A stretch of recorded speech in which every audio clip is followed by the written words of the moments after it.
तुम्हाला पण माझ्यासारखा ₹2 ब्रेकफास्ट करायचा आहे तर चला पिकॉकवर बसूया आणि सनराईज बघत बघत ब्रेकफास्ट करूया आणि सगळ्या डिटेल्स शेअर करते. नमस्कार मंडळी, व्लॉगची सुरुवात पॅकिंगने करूया आणि हळूहळू पॅकिंग होत आहे. आणि असं म्हटलं तर पॅकिंग कधीच संपत नाही, काहीतरी विसरतो, काहीतरी होतो. पण आत्ता पॅकिंग झालेली आहे आणि आउटफिट ऑफ द डे मी तुमच्याबरोबर शेअर करणार आहे. यू नो फ्रेंड, लहानपणी आपली आई आपल्याला म्हणजे माझी आई तरी 2 साईज मोठे किंवा 1 साईज मोठी घ्यायची, कारण का वाढती मुलं असतो म्हणून एक साईज नेहमीच मोठी घ्यायची. तशा प्रकारे over size 4XL T shirt घातलेला आहे आणि लेगिन घातलेला आहे ब्लॅक कलरचा आणि सकाळची 9:30ची फ्लाईट आहे. सो 3 तास अगोदर जायचं आहे, तर घर 5:30ला सोडलेलं आहे. सकाळचं वातावरण आणि मुंबईचं ट्रॅफिक नसणारं वातावरण खूप छान वाटतं. आजचं एअरपोर्टचं लुक जरा वेगळं होतं, कारण का ख्रिसमस जवळ येत आहे आणि न्यू इयर पण आहे. तर यू नो फ्रेंड्स, मुंबई ते फुकेत 4.5 ते 5 तास लागतात आणि मी जाणार आहे अकासा एअरने. आणि यू नो फ्रेंड्स, तुम्ही विचार कराल की फुकेतच का, थायलंडमध्ये बँकॉक, पटाया भरपूर सगळ्या गोष्टी आहेत. पण ही गोष्ट मी तुम्हाला नंतर व्लॉगच्या एंडला सांगणार आहे. यू नो फ्रेंड्स, हा पिकॉक व्हाईट पिकॉक आहे, तो उडत उडत उडत उडत कुठे चालला आहे तर आपल्या एअरपोर्टमधला जो लॉन्च असतो आणि तिथे ₹2 जेवण मिळतं किंवा ब्रेकफास्ट किंवा डिनर मिळतो अशा ठिकाणी. पण ह्यावेळी जरा माझा मूड ऑफ झाला, कारण का सरप्रायझिंगली शॉकिंग अडानी लॉन्च ईस्ट आणि वेस्ट असं काहीतरी होतं. आणि अडानी लॉन्च ह्याच्या आधी मी आली आहे लॉन्चमध्ये, पण इंटरनॅशनल लॉन्च असा प्रकार असतो. तर ह्याच्या डिटेल्स मी आता तुमच्याबरोबर शेअर करत आहे. तुमच्याकडे क्रेडिट कार्ड पाहिजे आणि ते क्रेडिट कार्डमध्ये तुम्ही लॉन्च जो इंटरनॅशनल एअरपोर्टचा जो लॉन्च आहे त्याचं ॲक्सेस तुम्हाला अवेलेबल पाहिजे क्रेडिट कार्डवर. तर जेव्हा पण तुम्ही इंटरनॅशनल एअरपोर्टवर येणार असाल तेव्हा तुम्ही तुमच्या बँकेशी कनेक्ट राहून विचारून घ्या की तुम्हाला एअरपोर्टचा लॉन्च फ्री आहे का, म्हणजे ₹2 तुम्हाला मिळू शकतं का डिनर किंवा लंच किंवा ब्रेकफास्ट. तर सकाळ आहे आणि मी आली आहे ब्रेकफास्टला. ह्याआधी you know friends, international launch हे एकच लॉन्च होता, पण मोदी सरकार की जय हो. आणि अडानी लॉन्च ईस्ट म्हणजे तुम्ही जर इकॉनॉमिक क्लासचं तुमच्याकडे तिकीट असेल तर you have to go Adani east. आणि जर तुमच्याकडे बिझनेस क्लासचं तिकीट असेल तर तुम्ही जाल अडानी वेस्टमध्ये, अडानी वेस्ट लॉन्चमध्ये. तर तुम्ही बघू शकता वेगवेगळ्या प्रकारचे फ्रूट्स आणि हे प्रकारचे वेगवेगळे प्रकारचे ब्रेड आणि मफिन आणि छोटे छोटे लहान लहान केक ठेवलेले आहेत. पण मी खाल्लं आहे इडली, पोहे आणि साबुदाणा वडा आणि एक मफिन आणि एक ब्राऊन ब्रेड आणि माझी फेवरेट कॉफी.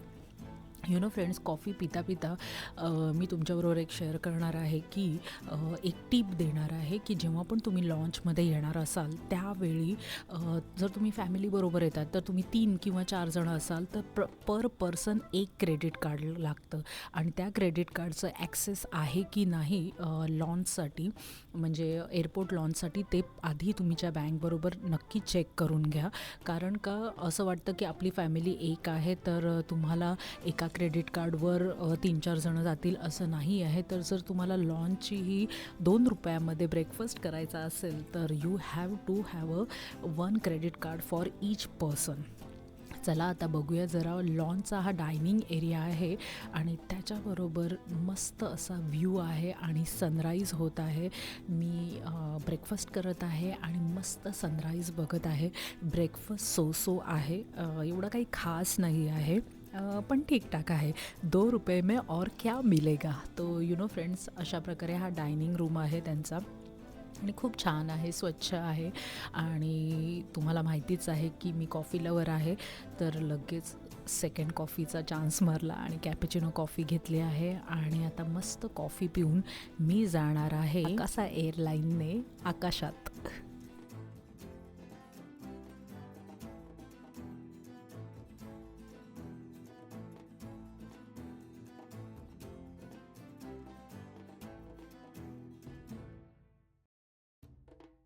कॉफी घेऊन परत ह्या सफेद पिकॉकवर बसून मी चालली आहे फ्लाईट पकडायला. तर चला फ्रेंड्स, मी खूप एक्सायटेड आहे, कारण का आफ्टर कोविड मी एकही इंटरनॅशनल ट्रिप केली नव्हती आणि आफ्टर कोविड म्हणजे जवळजवळ 5 वर्षानंतर मी ही इंटरनॅशनल ट्रिप करत आहे.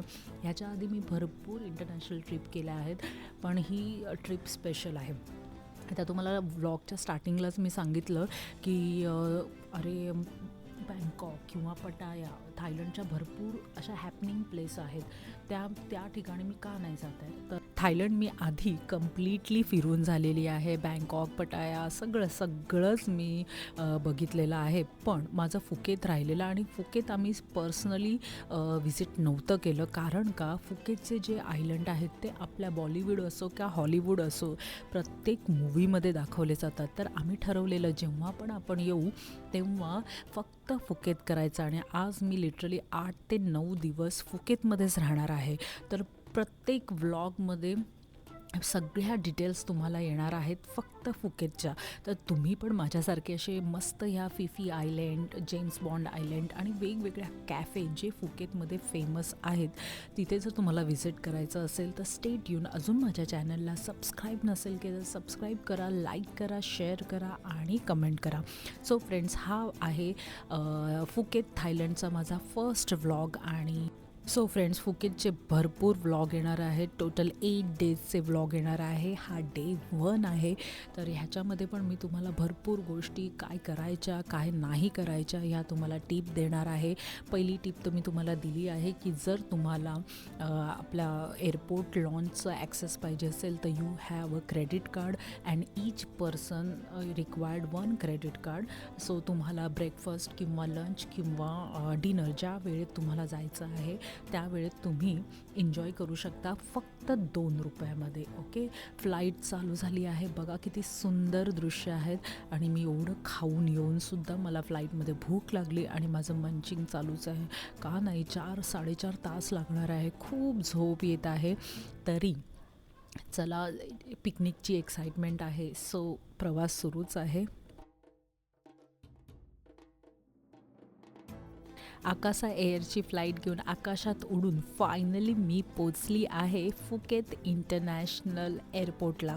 फ्रेंड्स, असं मस्त वाटतं आहे ना. आणि अजून एक सेकंड टिप मी तुमच्याबरोबर शेअर करणार आहे, ती म्हणजे जेव्हा पण तुम्ही फुकेतवर लँड व्हाल तेव्हा इमिग्रेशनच्या वेळी अजिबात तुमचा कॅमेरा किंवा तुमचा मोबाईल बाहेर काढू नका.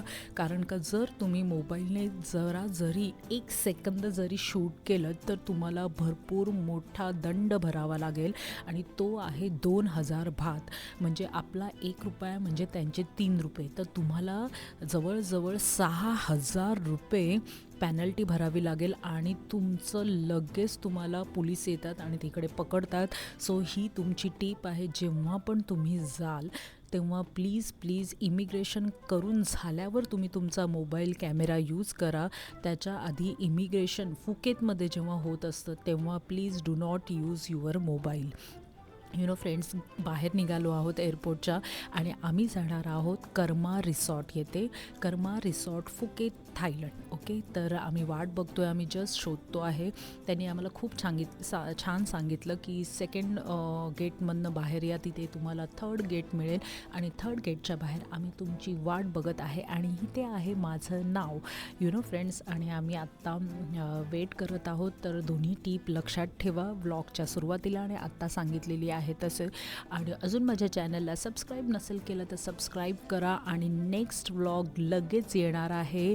डे 1 झाला आहे. डे 2मध्ये काय मजा करणार आहोत, कुठे जाणार आहोत, काय बुक केलं आहे, आणि रिसॉर्ट कसं आहे आमचं तुम्ही बघू शकता. फुकेतमध्ये लँड केल्यावर एक असं वेगळंच वातावरण आहे. कारण का आपल्या मुंबईमध्ये थोडीशी थंडी पडायला सुरुवात झाली आहे, आणि फुकेत थायलंड येथे 33-34 टेम्परेचर आहे. तर खूप गरम आणि साफ स्वच्छ तुम्हाला आकाश दिसतं आहे, आणि खूप स्वच्छ रोड आहेत. आणि चला, प्रवास आत्ता सुरू झाला आहे, आणि सगळे व्लॉग बॅक टू बॅक येणार आहे. तुम्हाला जर काही विचारायचं असेल तर प्लीज डू कमेंट. आणि आता मी चालली आहे माझ्या हॉटेलवर जिथे आम्ही कर्मा रिसॉर्टवर आम्ही बुक केलेलं आहे आमचे स्टे. आणि यू नो फ्रेंड्स, एअरपोर्टपासून कर्मा रिसॉर्ट हे 40 मिनिट्स लागणार आहेत. तर चला, अजून प्रवास सुरूच आहे. ऑलरेडी 5 तास फ्लाईटमध्ये बसलो आहोत आणि आत्ता 1 तास रिसॉर्टला जायला लागणार आहे. 1 तास नाही, पण 40 मिनिट्स लागणार आहेत. तर ट्रॅफिक तर दिसत नाही आहेत, पण ट्रॅफिकचे भरपूर नियम इकडे पाळले जातात. त्यामुळे मला असं वाटतं की 1 तास लागेल. So friends, stay tune. आणि अजून माझ्या चॅनलला सबस्क्राईब नसेल केलं तर सबस्क्राईब करा, लाईक करा, शेअर करा, कमेंट करा. हा आजचा डे 1चा व्लॉग आहे. डे 2, डे 3, डे 8पर्यंत सगळे व्लॉग येणार आहे. आणि बघा माझी गाडी कोण चालवत आहे, यू नो, गर्ल्स पॉवर.